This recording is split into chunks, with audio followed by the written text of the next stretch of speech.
meus cumprimentos à Universidade Católica. As universidades católicas, todas que estão aqui, os grupos religiosos, todos que estão aqui, que fizeram esse debate. Eu tenho a impressão que é meio fácil para mim me apresentar nesse meio, porque desde os 15 anos eu sou militante católico, sou militante cristão. Eu fui da JEC, Juventude Estudantil Católica, fui da JUC, Juventude Universitária Católica, estou vendo o Padre Pinheiro ali, fui da equipe de casais, fui do PDC, não desse, do caminhãozinho, do outro, que era sério. E depois tive 3 mandatos na Constituinte. Quanto que eu vou gastar o meu tempo? Gastei 43 segundos. Vou gastar o meu tempo mais para dizer o que nós viemos fazer nessa campanha.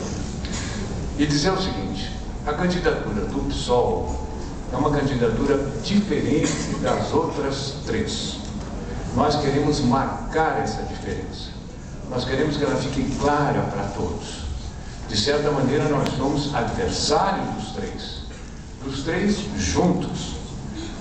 E eu tenho a impressão que nesse meio aqui é facílimo entender a nossa diferença. Trata-se da opção preferencial.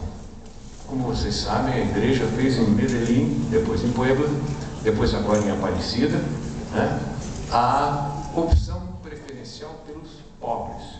Isso quer dizer o seguinte: nós primeiro atendemos os pobres, mas não quer dizer que nós não atendamos também os ricos. Nós atendemos os ricos. Até nós fazemos força para que eles larguem mão de querer ganhar tanto dinheiro, a fim de passar por aquele buraco da agulha que é muito estreitinho, segundo disse Jesus Cristo. Então nós ajudamos. Pode se queixar de nós, né? A diferença é a seguinte: nós do PSOL fizemos a opção preferencial pelos pobres. Esses aqui fizeram a opção preferencial pelos ricos. Não é que eles não atendam os pobres, eles atendem os pobres, mas eles atendem primeiro os ricos, depois os pobres se deram.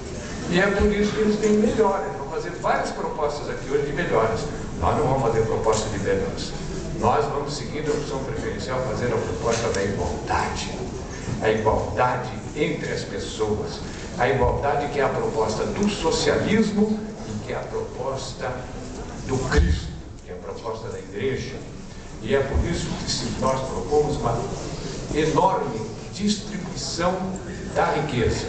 E para isso nós vamos fazer uma reforma agrária drástica, como propõe a CPT, a Comissão Pastoral da Terra, com o apoio de muitos bispos.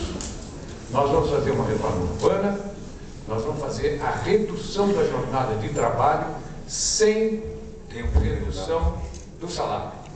Muito obrigado, candidato Plínio de Arruda Sampaio.